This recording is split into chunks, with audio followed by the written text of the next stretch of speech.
Bilang isang magulang, hindi naman siguro masama na protektahan ni Annabel Rama ang kanyang pamilya at ang kanyang mga anak. Pero hanggang saan nga ba ang kayang gawin ng isang ina para sa kanyang anak?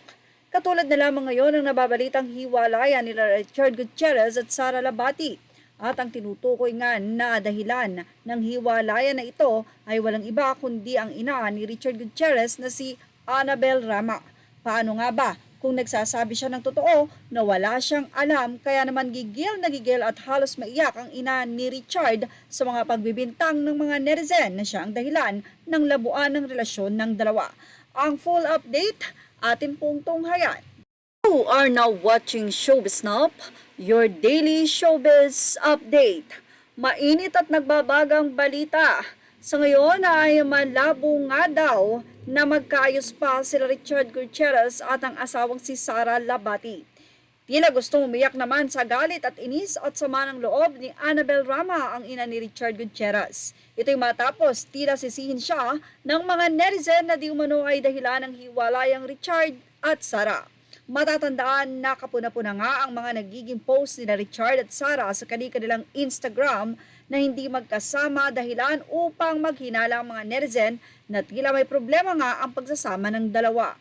Hindi nagtagal dahil sa kakulitan ng ilan ay nagsalita na nga si Annabel at sinabing, nakikita nyo naman yung isa ang anak ko trabaho ng trabaho, yung isa naman ay nagwawaldas ng pera.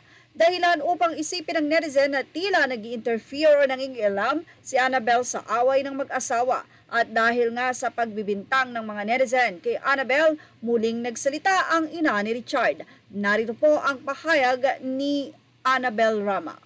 Mula nga sa kanyang Instagram, narito at muling nagsalita ang ina ni Richard Gutierrez na si Annabel.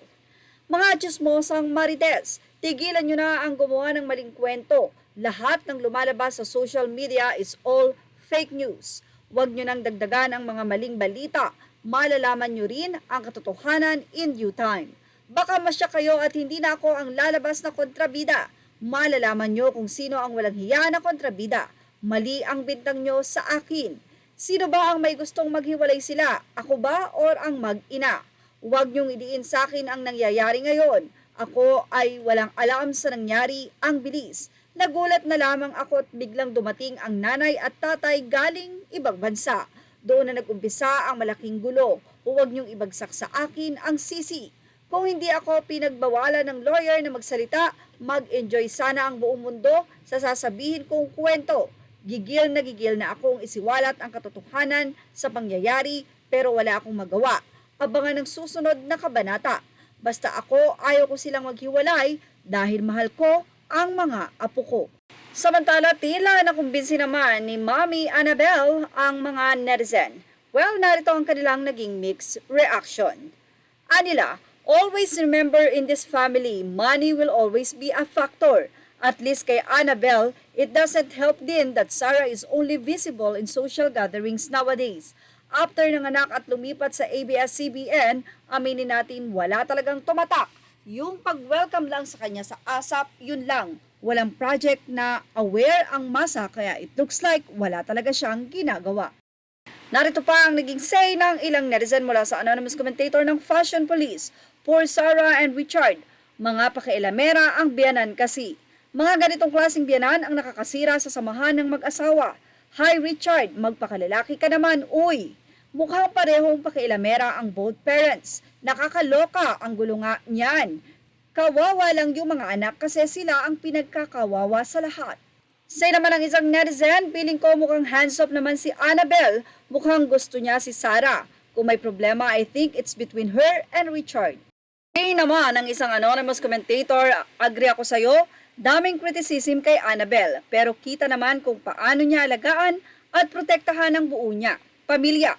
Wala namang reklamo yung ibang manugang niya. Si Mon, tinanggap niya at suportado na ng buo.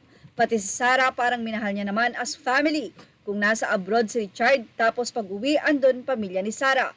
There must be a big reason ng away nila na hindi damay si Annabel.